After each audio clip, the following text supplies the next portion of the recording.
Ganitong luto lang sa kalabasa mga kanoypi ay talaga namang mapapakanin ka talaga nito sa sobrang sarap. Welcome guys sa Kain Noypi!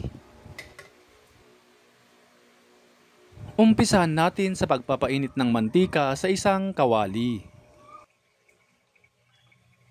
Kapag mainit na ito, gisahin na natin ang ating aromatics tulad ng sibuyas, bawang at luya.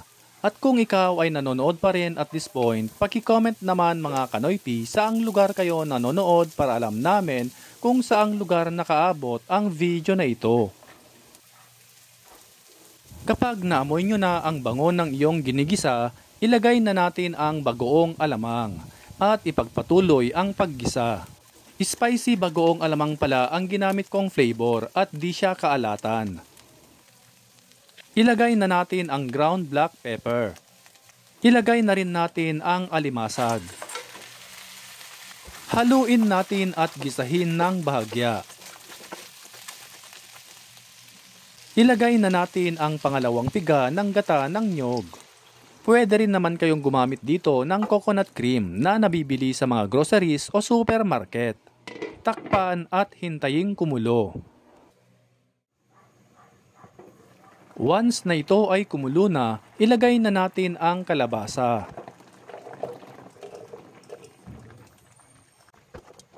Haluin natin para mailublob ang kalabasa. Takpan at lutuin hanggang sa ito ay bahagyang lumambot. At once na ito ay kumulo na, you can taste and adjust. At dahil hindi nga kaalatan ang nilagay nating bagoong alamang, lagyan natin ito ng patis. At syempre, tataktakan natin ng vetsin. At this point ay ilalagay na rin natin ang sitaw.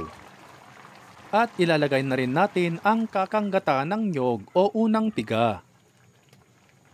Haluin lang natin ito ng bahagya at ipagpatuloy ang pagluto.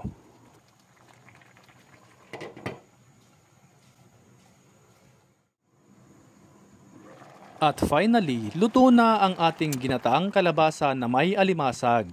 I-turn off na natin ang kalan at hanguin na ito. Ganitong luto lang sa kalabasa mga kanoypi ay talaga namang mapapakanin ka talaga nito sa sobrang sarap. Dahil sauce pa lang ay ulam na. By the way, shout out nga pala kay Rosemary Hernando from Saudi Arabia, Gracia Cabansag from Batak City at kay Marilu Noel Tan from Cebu City. Maraming salamat po sa inyong walang sawang pagsuporta. At kung di ka pa nakafollow sa aming page ay mag-follow ka na para updated ka lagi sa aming bagong recipe.